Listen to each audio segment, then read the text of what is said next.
कबीर साहब कहते हैं कि जैसे श्वान कांच मंदिर में भ्रम वश भूखी मरो, ज्यों केहरि बपु निरखि कूप जल प्रतिमा देखि परो। केहरि का मतलब सिंह, शेर।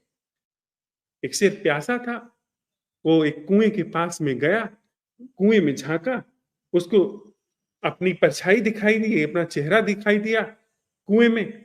दहाड़ा, कौन सिंह है? कुएं से और इको की आवाज आई, झपट पड़ा। अंदर गया तो कुछ भी नहीं था,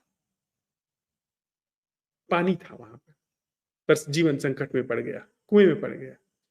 कबीर साहब ने वह रूपक लिया है कि जैसे जो कि हरि बपु निरखि कूप जल प्रतिमा देखी परो। जो हमको वैर दिखाई पड़ता है वह हम है, जो हमें शोक दिखाई पड़ता है वह हम है, वह जो दूसरे के अंदर दिखाई पड़ रहा है वो असल में दूसरे के अंदर नहीं है, मेरी दूसरे के विषय में बनाई गई एक छवि है, एक इमेज है। और वह मेरी जो इमेज मेरे अंदर बन रही है, वह इमेज मेरे अपने संस्कारों से आ रही है, मेरी अपनी बनावट से आ रही है, मेरे अपने अनुभव से आ रही है, मेरे अपने शिक्षण से आ रही है, जो छवि मैं दूसरे के बारे में बनाता हूं।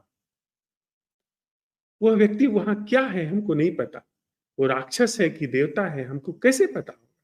तो जो मैं दूसरे के अंदर देखता हूं वही मैं हूं। Observer is the observed. जो देखने वाला है वही जो चीज देखी जा रही है वह है। साइकोलॉजिकल संदर्भों में यह बात बिल्कुल पुख्ता है कि आप पहले निष्कर्षों से, आंकड़ों से दूसरे के बारे में छवि बनाते हैं, फिर उस छवि के चश्मे से उसको देखते हैं और कहते हैं कि ये यही है।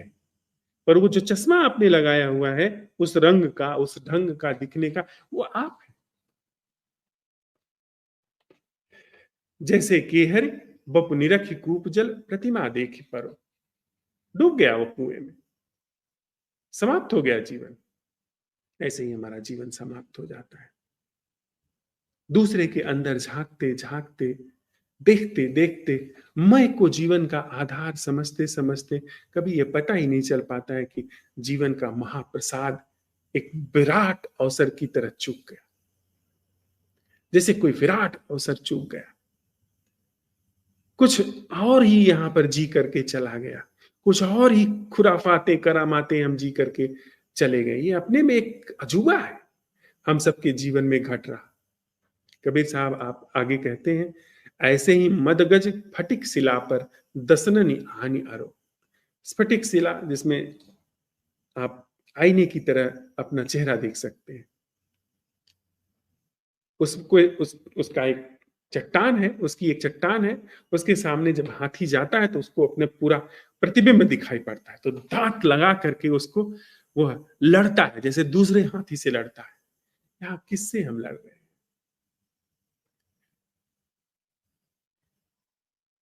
जेलेंस्की और पुतिन किससे लड़ रहे हैं? जेलेंस्की से लड़ रहे हैं, पुतिन पुतिन से लड़ रहे हैं। जेलेंस्की से लड़ते हुए जिस व्यक्ति का नाम पुतिन है उसके ऊपर बम फेंक रहे हैं। पुतिन से लड़ते हुए जिस व्यक्ति का नाम जेलेंस्की है उसके ऊपर बम फेंक रहे हैं। आपके अपने निष्कर्ष है, ये नहीं कि जेलेंस्की पुतिन पर बम फेंक रहे हैं, पुतिन जेलेंस्की पर बम फेंक रहे हैं। जिस पुतिन को जेलेंस्की जानते हैं वह पुतिन उनकी बनाई हुई प्रतिमा है, और जिस प्रतिमा को पुतिन जानते हैं वह जेलेंस्की की उनके अंदर बनाई गई प्रतिमा है, उनके अपने रंग ढंग के अनुसार। तो आप देखें, लोग एक दूसरे से नहीं लड़ रहे हैं, हिंदू मुसलमान से नहीं लड़ता है, भारतीय पाकिस्तानी से नहीं लड़ता है। भारतीय, वह जो भारत की इमेज है वह उसी इमेज के आधार पर डरा हुआ, उसी इमेज के आधार पर पाकिस्तान की इमेज बनाता हुआ, अपने ही अंदर शत्रु को निर्मित करता हुआ, उस शत्रुता के चश्मे के आधार पर उस तरफ बैठे व्यक्ति को देख रहा है। अन्यथा पाकिस्तान भारत जैसी कोई चीज होती थोड़ी है। कहां आप पाएंगे पाकिस्तान और भारत? पाकिस्तान में बैठा व्यक्ति वह भी इसी तरीके से देख रहा है। वह भी अपने अंदर जो उसके अपने अपनी पाकिस्तानी होने की छवि है, उस पाकिस्तानी होने की छवि के आधार पर वो एक हिंदुस्तानी होने की छवि को जो जरा थोड़ी दूर पर बैठा है, उसके बारे में प्रक्षेपित करता है। अब हिंदुस्तान में जो व्यक्ति जो इस भूभाग में बैठा है, उस व्यक्ति को वो नहीं जानता। पर उसके अंदर जो हिंदुस्तानी व्यक्ति बैठा है, जो एक दुश्मन की तरह बैठा है, उसको वो प्रक्षेपित करता हुआ उस आईने से यहाँ बैठे व्यक्ति को वो देख रहा है। तो जब वो बम फेंकता है, जब वो छुरा मारता है, किसको छुरा मारता है? उसका जहर कहाँ से आता है? वो सबसे पहले सूक्ष्म तल पर अपने ही अंदर छुरे मार रहा है, अपने अंदर बम फेंक रहा है। चेतना में उसके बम, मतलब वह जो हिंदुस्तानी के प्रति जो हिंदुस्तानी व्यक्ति की एक इमेज उसके भीतर बनी हुई है, उसको वो छुरा मारता है, काल्पनिक। उसको वो गोली मारता है, काल्पनिक रूप से। यानी अपने भीतर पहले वो लड़ता है, अपने भीतर पहले वो लहूलुहान होता है। वो चोटें कहाँ जाएंगी? आप अपने से लड़ोगे, चोट कहाँ जाएगी? और उस अपने अंदर लड़ते हुए फिर उस आंख से उधर देखता हुआ सामने बैठे व्यक्ति पर वह तलवार मार देता है, छुरा मार देता है, भाला मार देता है। इसी तरीके से सारी जंगें हुई हैं, इसी तरीके से युद्ध हुए हैं। युद्धों की परिणतियां हम सबके जीवन में और दुख और पीड़ा और संताप लेकर के आई है। और वही दूसरे कबीर जैसे लोगों को आप देखिए, कबीर छुरा नहीं मारते, क्योंकि वो ये देख रहे हैं कि मैं जिसको छुरा मारने जाऊंगा, हिंदू कह करके, मुसलमान कह करके, सबसे पहला छुरा, सबसे पहले छुरे की धार मेरे जीवन के नाजुक तंतुओं को काट देगी, सुकोमल तंतुओं को मुरझा देगी। जब आप क्रोधित होते हैं, जब आप बहुत क्लेश से भरते हैं, शोक से भरते हैं, आपके अंदर के तंतु मुरझा जाते हैं। आपके जीवन की संभावनाओं पर उबलता हुआ डामल गुजर जाता है। अलकतरा जैसे पोत दिया जाए, सड़क पर कोई अंकुर नहीं उग पाता है, वहां आप अलकतरा पोत देते हैं, संभावना समाप्त हो जाती है। ऐसे ही जब भीतर दुख की एक लहर चल रही है, जीवन कैसे उघड़ करके आएगा? जीवन तो सुकोमल से सुकोमल है। कबीर साहब कहते हैं कि जैसे एक हाथी अपना चेहरा देख करके अपने से ही लड़ पड़ता है, वैसे ही हम लोग लड़ रहे हैं। हिंदू के नाम पर, मुसलमान के नाम पर, हम लोग पति के नाम पर, पत्नी के नाम पर, मेरे परिवार के नाम पर, दूसरे के परिवार के नाम पर। वो वस्तुतः हम दूसरे का अनहित नहीं कर रहे हैं, अपना अनहित कर रहे हैं। अपने भीतर बनाई गई जीवन नाम की एक चीज को अनहित कर रहे हैं। अब आप देखिए, आपने अपने को कुछ माना हुआ है, कुछ जाना हुआ है कि आप कुछ हैं, उसको आकर के अगर कह दिया जाता है कि नहीं आप कुछ नहीं है, तो कहां पर वह चोट लगी? आपको चोट लगी। और जब आपके उस काल्पनिक चरित्र पर चोट लग सकती है, तो जो दूसरे के काल्पनिक चरित्र को आप अपने अंदर ढो रहे हैं और उसको छुरा मार रहे हैं, तो उसको भी पहुंचानी गई चोट का घाव आपके अंदर परोक्ष रूप से घटित होगा। तो बुद्ध जैसे लोग जब ये कहते हैं कि क्रोध करके दूसरे व्यक्ति को दंड देना, यह ऐसा है जैसे दूसरे के अपराध के लिए खुद को दंड देना।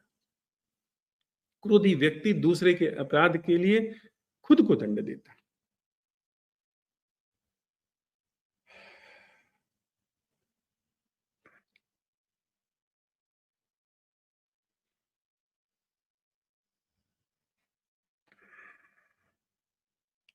और ठीक इसकी दूसरी बात भी साथ साथ चलते हुए समझते हैं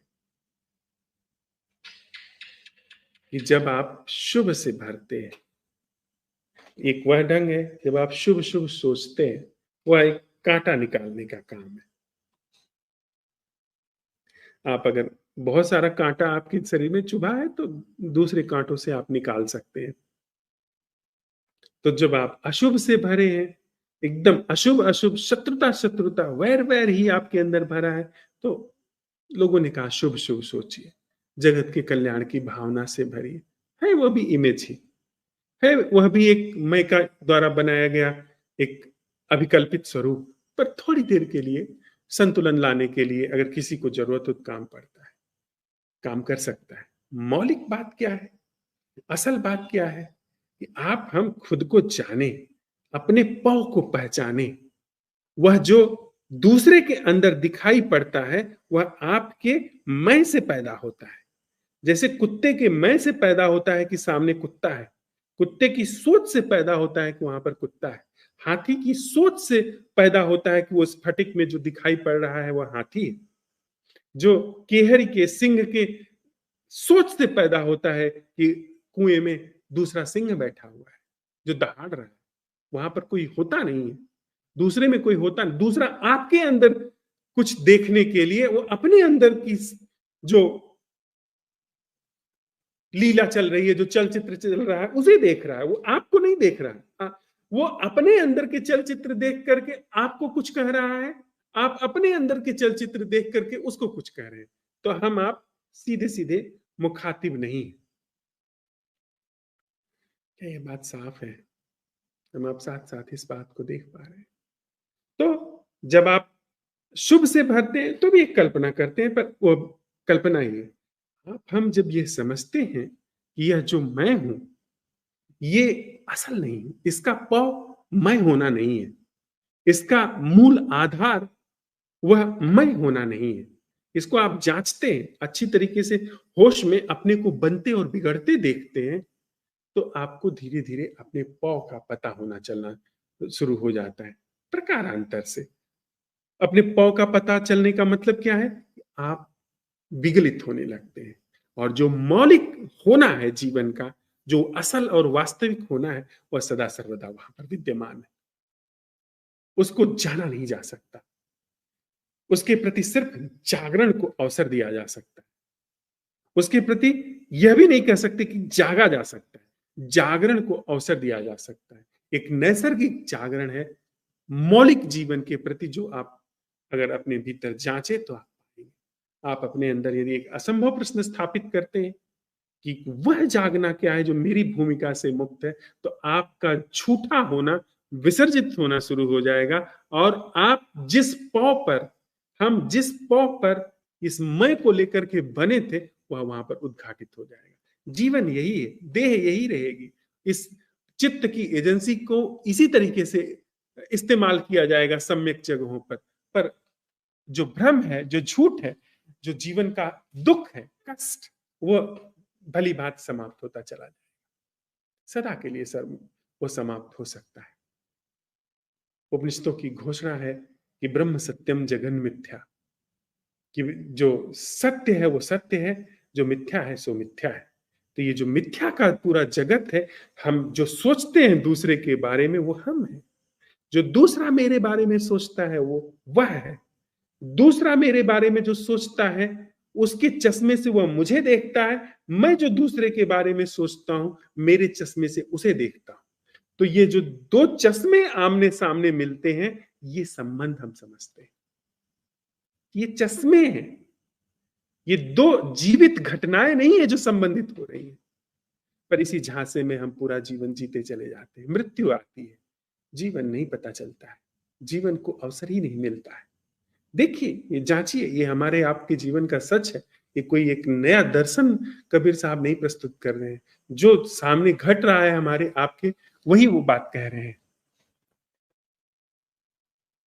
कृष्ण जी कहते हैं कि you are not angry, you are anger, you are not hateful, you are hate, you are not attached, you are attachment. आप वह प्रक्रिया हो जो आप अपने भीतर सोच रहे हो। अगर इतनी सी बात आप समझ जाएं तो आपकी पूरी चेतना में आमूल रूप से क्रांति हो जाएगी, जड़ मूल से क्रांति हो जाएगी कि दूसरा यहां कोई है ही नहीं, दूसरा मैं का उत्पाद है, और दूसरे के साथ संबंध मैं के उत्पाद के संबंध है, और यह मैं वह संदिग्ध है। इस मैं का होना संदिग्ध है। और गहरे से तो कहें कि दूसरे को बनाने में आप बनते हो। दूसरे के दूसरे के बारे में छवि बना करके आप अपनी छवि बनाते हो। दूसरे के बारे में छवि धारणा बना करके, चाहे वो जीवन के बारे में हो, व्यक्ति के बारे में हो, सिद्धांतों के बारे में हो, आप अपने को निर्मित करते हो। आप निर्मित होते हो, सिद्धांत बनते हैं। ये विशेष सर्किल है, ये दुष्ट चक्र है, जो हमारे जीवन के दुख का मूल कारण है। तो जो चश्मा हम दूसरे के बारे में बना रहे हैं, वही हम हैं। दूसरे के बारे में बनाया हुआ चश्मा मैं ही हूं। तो कभी भी जो हमने संबंध समझा है, ऐसा कभी संबंधित हम हुए ही नहीं। यह बात अगर आप ठीक से देखें तो आपको विषाद और अवसाद में ले जानी चाहिए। पहला तल तो वही है कि आप अवसाद में जाइए। इस इस नग्न सच्चाई को देख करके कि पूरा जीवन में आप कभी किसी से संबंधित हुए ही नहीं। आपको धारणा है आपके बेटे के बारे में, बेटी के बारे में, माता-पिता, पति-पत्नी या प्रेमी, प्रेमिका, मित्र, राष्ट्र, धर्म, जगत, न्याय, अन्याय, नीति, अनीति, इन सब के बारे में आपके अंदर धारणा है। आप जानते नहीं है कि वहां पर क्या है, और आपकी धारणा आपसे, आप जो होते हैं वैसी आपकी धारणा होती है, और जो धारणा होती है वो आपको निर्मित करती है।